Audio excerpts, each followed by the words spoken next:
On est revenu de notre pause. On est toujours dans notre discussion, si on peut dire, sur le royaume de Dieu.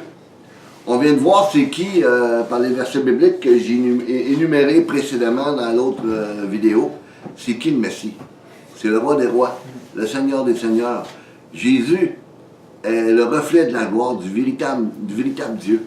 D'ailleurs, Jésus, à l'apôtre Jean, dans 1 Jean 5,20, il dit clairement, Jésus est le Dieu véritable et la vie éternelle. Et ce que l'Alliance Réveil des Nations, ainsi que moi-même, c'est ce que nous croyons réellement au plus profond de notre cœur. Jésus est le Dieu véritable et la vie éternelle faite chair. Puis gloire à Dieu pour ça, parce que s'il ne serait pas venu, on serait perdu. Et merci Seigneur pour ton Fils. Merci Seigneur qui est venu mourir à la croix. Merci Seigneur que tu l'as ressuscité afin qu'on puisse vivre puis être justifié devant toi. Donc on va continuer toujours. Donc on l'a vu, on voit très bien que Jésus n'est pas un imposteur. C'est réellement le Fils de Dieu. C'est réellement Dieu fait chair qui est venu nous sauver. Comme je disais tantôt dans 1 Timothée 3,16, que sans contredit, le mystère de la piété est grand, celui qui a été manifesté en chair, justifié par l'Esprit, vu des anges, prêché aux gentils, cru dans le monde, élevé dans la gloire. Dieu manifesté en chair. Donc quand on regarde la venue du Messie, il n'est pas venu avec des trompettes. Il n'est pas venu avec des tambours. Il n'a pas fait un communiqué de presse comme quoi qu'il s'en venait. Il n'a pas fait des grosses annonces sur Internet avec des grosses ballons puis beaucoup de couleurs pour annoncer la fête du petit Jésus, non? Il est venu humblement. Quel contraste avec la naissance purement humaine d'un prince héritier, comme celui de la couronne d'Angleterre, où tout est mis en œuvre pour annoncer au monde entier sa naissance. Hein, souvenez-vous, quand l'épouse de, je ne me rappelle plus les noms des princes, là, qui sont les petits-fils de la reine Elisabeth. William.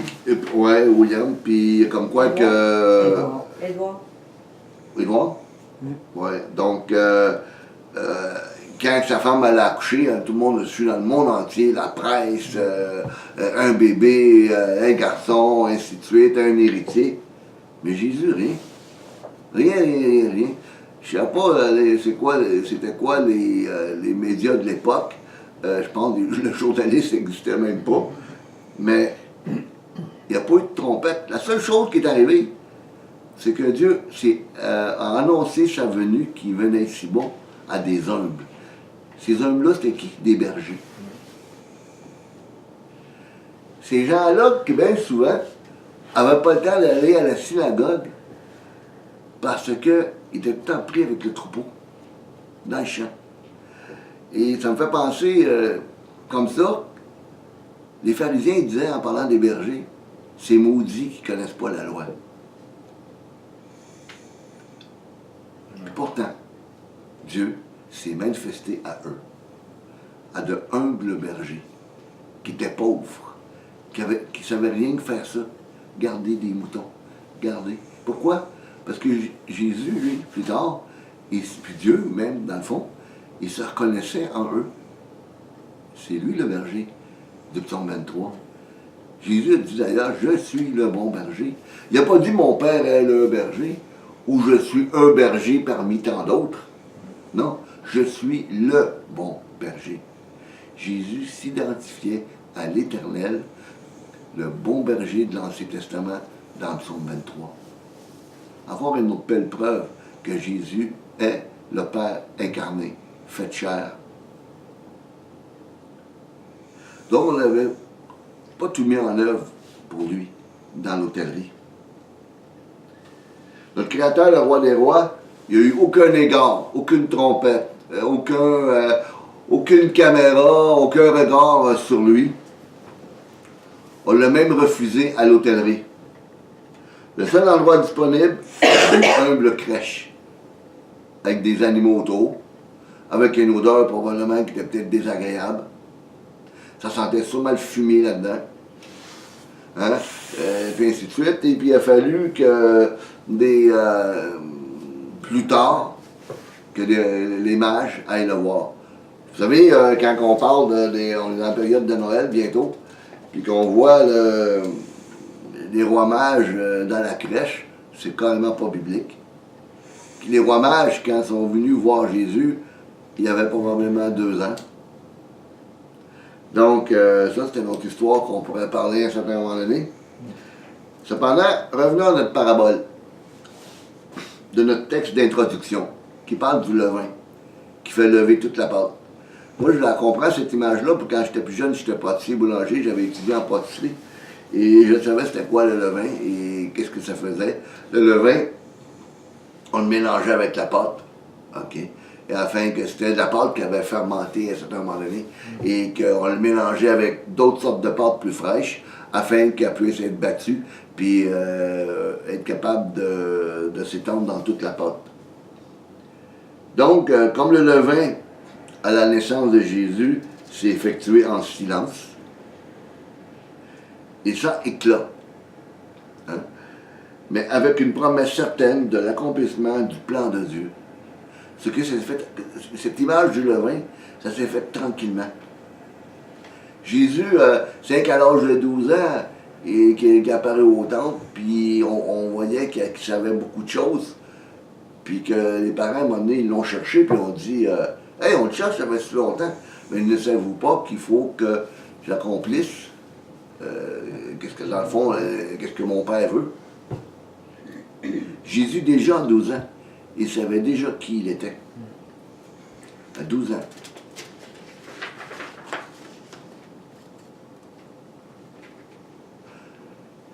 Comment que la croissance du royaume de Dieu s'est-elle effectuée après le départ de Jésus?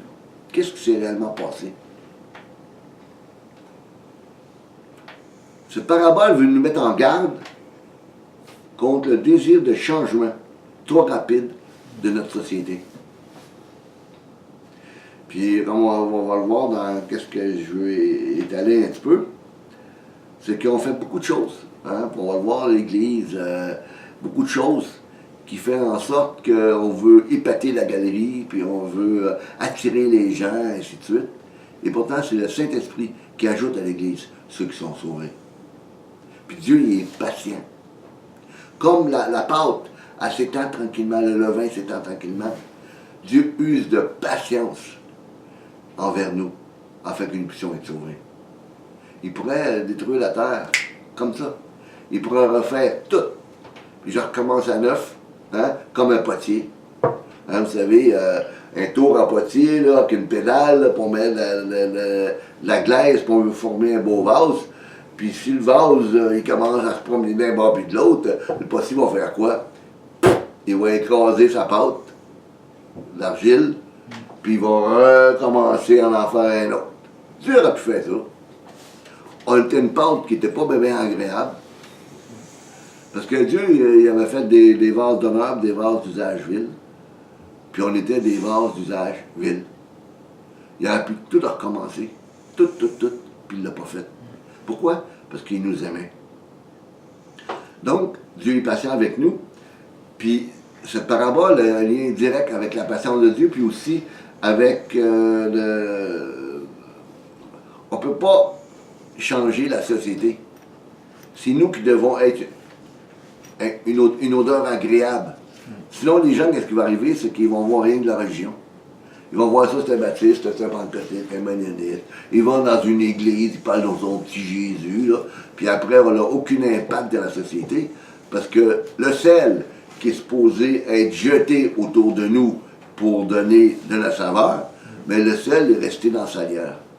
Puis il n'y a aucune bonne odeur. Jésus dit, si on fait ça, il dit, avec quoi va-t-on assaisonner? Il ne reste plus qu'à être foulé aux pieds par les hommes. Si le sel ne donne pas de saveur, ça ne donne absolument rien, parce que le sel est là pour donner de la saveur. Mais si on ne la donne pas, bien, le sel devient complètement inutile. Puis nous, comme croyants, si, malgré toute notre prédication, malgré tous nos messages, malgré notre Bible en dessous du bras, si il n'y a pas un changement radical dans notre vie, hein, nous sommes inutiles. C'est des coups de bâton dans l'eau, il n'y a rien qui va changer. Vous savez, le changement doit se faire en profondeur, donc pas simplement en surface. Nous ne devons pas aborder les gens avec les artifices, les gadgets, la technologie de ce monde. Puis malheureusement, c'est ça qu'on fait aujourd'hui à nos assemblées. De la boucane, des gros show rock, un paquet de choses comme ça, dans le but d'attirer les gens à une véritable conversion. Mais je suis désolé, jamais les apôtres ont fait ça. Puis probablement, les artifices, ils auraient pu en faire. Je ne sais pas s'ils connaissaient les Chinois à l'époque, mais l'invention de la poudre noire, là, c'est bien avant Jésus. Là. Hein, des pétards à mèche, puis des affaires comme ça, la dynamite ou des choses comme ça, de la poudre à canon, là, hein, ça existait, ça, avant. Là. Il aurait pu faire un gros show, là. Oyez, oyez, boum! Hein, on fait venir le monde? Même pas. La technologie n'est pas là. Oui, ça peut être bon, on regarde Internet. Je ne pourrais pas vous parler ce soir si je n'aurais pas Internet. Je ne pourrais pas toucher le monde entier si je n'aurais pas ça. Mais ce n'est pas une fin en soi. Qu'est-ce qui arriverait le matin quand on n'a plus d'électricité? Puis l'Internet. C'est nous autres, individuellement, où est-ce qu'on nous trouvons qui devons avoir un impact dans notre société respective, dans notre milieu respectif. Je sais que nous sommes dans la période des fêtes. Et les gens sont de plus en plus festifs. La conversion est une affaire de cœur et non dans le domaine des émotions. C'est pourquoi, comme le levain s'étend dans toute la pâte pour la faire gonfler, de même le chrétien doit donner le goût à ceux qui ne connaissent pas Jésus-Christ de suivre. Pas par des artifices. Viens, j'ai un gros spectacle de Noël, tu vas aimer ça. J'ai jamais vu de conversion dans des affaires comme ça. Mais Dieu n'agit pas comme ça. Un spectacle de Noël n'amène pas un esprit de contrition. N'amène pas un esprit de repentance. Ça touche plutôt les émotions. Dieu vous met à genoux, afin qu'on puisse reconnaître que celui qui est venu de Milan, ici-bas, sur terre, était le roi des rois. C'est ce que fit les véritables chrétiens depuis la venue de Jésus. Depuis la fondation du christianisme, notre monde a vraiment été transformé par la croissance cachée et graduelle du royaume de Dieu. Ça a été graduel. Rien que pour citer un exemple, au 1er siècle, le meurtre des bébés était pratique courante, et si on ne désirait pas un enfant, on le jetait en pâturage aux chiens errants. Qu'est-ce qu'on faisait? On allait porter le bébé, puis on allait le mettre au pied de la déesse Diane. Et en espérant que la déesse Diane protégerait le bébé. OK? Au pied de la statue. Mais les chiens errants, la SPCA n'existait pas à l'époque. Et les chiens errants attaquaient les bébés, puis comme qu'ils avaient besoin de manger, mais ils tuaient les bébés puis ils bouffaient. La venue du christianisme a mis un frein à cette pratique horrible. La Croix-Rouge, avec son fondateur Pierre-Henri Dunant, qui était un chrétien fervent, est un autre fruit de ce que Jésus peut faire dans le cœur d'un homme régénéré par le sang de Christ. On sait très bien ce qui arrive avec la Croix-Rouge aujourd'hui, là. C'est carrément séculier. Pierre-Henri Dunant est carrément dans les oubliettes. Hein? Mais pourtant, la Croix-Rouge, c'était un organisme chrétien évangélique. Avant, c'est un évangélique qui met en place ça. Mais là, qu'est-ce qui arrive? On ne récolte quoi aujourd'hui? Mais des miettes. On pourrait parler du rôle de la femme dans notre société qui a énormément changé. Et c'est Jésus qui a commencé à changer le rôle de la femme. La femme a été méprisée. Puis a commencé, on voit Marie, Marthe, on voit les femmes qui suivaient Jésus. Puis Jésus les aimait. Jésus, il disait pas, ah ouais, en arrière. Non, non. Il faisait partie de son entourage. Les femmes étaient importantes pour lui. Puis la Bible dit il servait Jésus dans la capacité et dans le rôle établi par Dieu.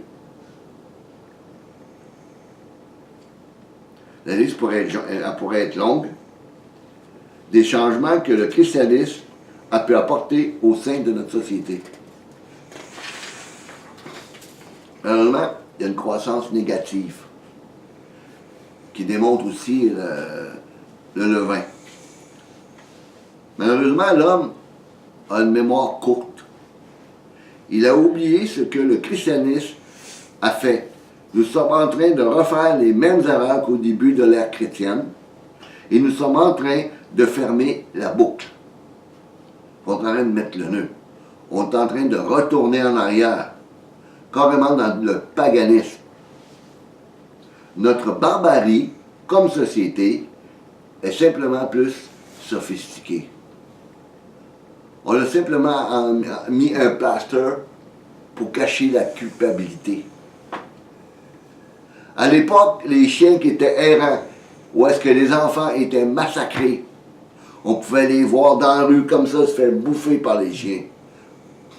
Aujourd'hui, les bébés, au nom de la liberté, sont massacrés sur l'autel de la médecine. Puis à place de parler de cette barbarie-là, qui est concernant les enfants qui étaient tués à l'époque au 1er siècle, ben on l'a appelé ça l'avortement. Hein, un mot médical.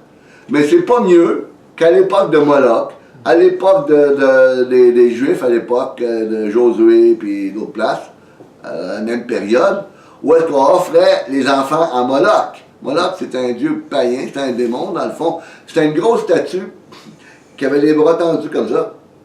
OK? Et la statue était chauffée à blanc. Puis on prenait l'enfant, un nouveau-né, puis on le mettait dessus. Imaginez-vous l'enfant avant de mourir, comment il devait hurler. Il était sacrifié sur l'autel de Moloch. Aujourd'hui, nos enfants sont sacrifiés sur l'autel de Moloch moderne. Et cet autel-là, cet autel-là, c'est l'autel de la médecine. Puis malheur à vous, médecins, qui tuez des enfants, vous allez en rendre compte devant un Dieu qui est saint. On appelle ça un meurtre, même si vous ne voulez pas du tout le voir comme ça. Puis je regrette mes dames féministes qui avaient peut-être monté au créneau parce que je vous dis ça. Oui, c'est vrai que votre corps vous appartient. Mais quand un enfant est en période de gestation dans votre ventre, et c'est devenu un enfant en formation, ce n'est plus votre corps, c'est un être humain à part entière. Et quand vous dites que vous décidez de tuer cet enfant-là, ben vous n'êtes pas plus mieux qu'Hitler. La seule différence, c'est que vous êtes des petits hitlériens à la petite échelle en faisant ces meurtres-là. Le sang de ces enfants-là crie devant l'Éternel. Et vous allez en rendre compte. Parce qu'un jour ou l'autre, dans 10 ans, 20 ans, 5 ans, je ne sais pas, ceux qui m'écoutent, quand elles allaient mourir, mais vous allez faire face à ce Dieu-là. Par contre, il y a une bonne nouvelle. Que ferez-vous de Jésus? Lui, Jésus, est capable d'effacer tous ces problèmes-là. Il est capable d'effacer toute votre dette de vos meurtres. Si Hitler se serait repenti d'avoir tué 6 millions de Juifs, Dieu lui aurait pardonné. Le sang de Jésus couvre tout péché, même ce péché-là. Même le vote. Peut-être qu'il y a des gens qui m'écoutent, que vous avez des problèmes émotifs. Vous êtes en difficulté. Pourquoi? Parce que vous avez tué votre enfant. Puis vous souffrez intérieurement. Il y a une réponse à ça qui peut vous donner la paix. Puis en sachant très bien quand vous allez partir dans la gloire de Dieu, parce que vous allez avoir accepté Christ comme sauveur, puis vous êtes repenti de vos mauvaises fautes, l'enfant que vous avez permis qu'il vienne à mourir dans votre sein, vous allez le voir en haut. Et vous allez vous réjouir. Et ça, c'est une consolation pour vous. Donc, on voit très bien que l'avortement, c'est un crime, c'est pas quelque chose de nouveau. On l'a simplement changé le nom. On l'a mis à la moderne pour cacher toute la barbarie qui est derrière. La Croix-Rouge, qui a été fondée pour sauver des vies maintenant. Nous parlons d'euthanasie les personnes âgées. Quand c'est Dieu qui donne la vie. Pourtant, c'est les mêmes personnes, dans certains pays, excusez-moi, permettez, je sais, c'est pas trop le fun devant une caméra, mais j'ai pas le choix. Merci. Donc pourtant, ces mêmes personnes dans certains pays d'Asie ont reconnu comme une source de bénédiction pour les générations qui suivent. Cela a pris du temps pour faire ce retour en arrière, ce qui renote que de l'image de l'action de la levure dans la pâte. On est en train de s'étendre. La Bible parle de l'ivraie, de la mauvaise herbe. Elle est en train de prendre place tranquillement et prendre le dessus. Le mal est en train de devenir bien et le bien mal. Tout ce qu'on est en train de voter sur l'international au niveau moral, on est en train de basculer pour on se croit intelligent. Ceux qui étudient un petit peu les cultures, puis qu'est-ce qui s'est passé, souvent j'ai en tête cette image des Incas. Hein, on voit les Incas aujourd'hui, on pense qu'ils sont à l'aube d'une humanité nouvelle. Mais on oublie que le peuple Inca, dans un temps lointain, était très riche, prospère. C'était un peuple qui était florissant. OK? Mais ils ne sont pas à l'aube d'une humanité nouvelle. Ils sont à l'aurore, à la fin. Savez-vous pourquoi? Parce qu'une des choses qu'ils ont faites à un certain moment donné, quand ils ont commencé à faire des sacrifices humains, quand l'homosexualité a commencé à rentrer en place, tout pays, si vous faites une étude sociologique, vous allez vous rendre compte que tout pays qui laisse rentrer l'immoralité, la débauche, la décadence, comme qu'on vit au Québec ou ailleurs, on est comme sur un pic d'une montagne. Puis on vacille comme ça, puis on vacille comme ça. Puis tôt ou tard, on va basculer de l'autre côté. Et ça va être la glissade. On ne se souvient pas des peuples. Dans les temps passés, qu'est-ce qui s'est passé? On oublie. Nous sommes des auditeurs oublieux.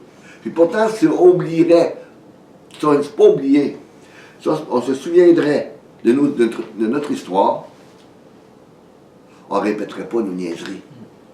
Mais à cause de notre orgueil, à cause de notre endurcissement, à cause de notre refus de reconnaître le Messie, qui est un fait historique. Vous savez, Jésus est venu ici-bas il y a 2000 ans. Il y a plus de preuves, comme je dis souvent, que Napoléon a existé. Pourtant, qui va contester Napoléon? Personne. Hein? Mais qui va contester Jésus? Tout le monde. Pourquoi? Parce qu'on veut mener la vie comme bon nous sommes. On ne veut pas se repentir, on ne veut pas changer de voie. Mais quand la valeur arrive sur nous, on est les premiers à crier à Dieu, puis élever le poing des airs, comme quoi c'est lui qui est responsable, quand nous sommes responsables de nos propres actions, de nos propres choix.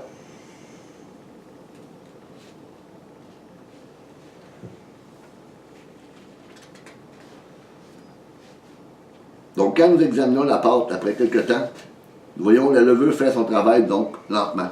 Toujours dans une parabole, mais sûrement. Comme je disais tantôt, il y avait aussi de l'ivraie du champ. L'exemple de cette pâte démontre que Jésus prophétisait que son évangile produirait de l'agitation, des réactions, des conflits partout où il irait. Ouais, on était un peuple christianisé. Nous avons attendu l'évangile. Puis il y a une chose, mes amis, ceux qui m'écoutez, vous refusez le christianisme, on va vous faire avaler un Dieu de force, qui s'appelle Allah. Si vous auriez le désir d'ouvrir votre Bible, Dieu, quand il jugeait un peuple, il se servait d'un autre peuple. Quand Dieu a jugé Israël, il a permis que Babylone attaque Israël. Là, on est en train de vivre un cheval de Troie. On vit carrément une invasion.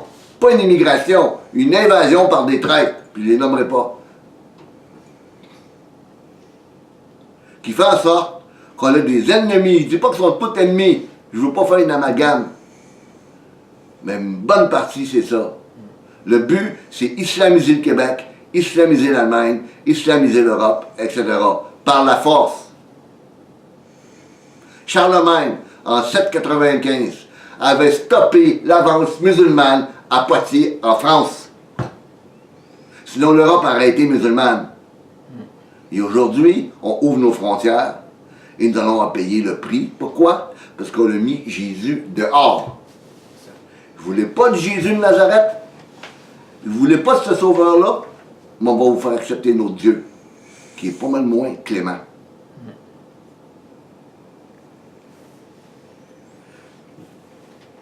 Donc, ce soir, que ferez-vous de Jésus-Christ? Allez-vous le rendre responsable de tous les problèmes de la planète causés par le genre humain? Les problèmes de la planète, nos problèmes personnels sont dus à notre refus de reconnaître la royauté de Jésus-Christ sur nos vies. Quelle perception avez-vous du christianisme? Une valeur négative ou positive? L'Occident doit beaucoup aux valeurs chrétiennes.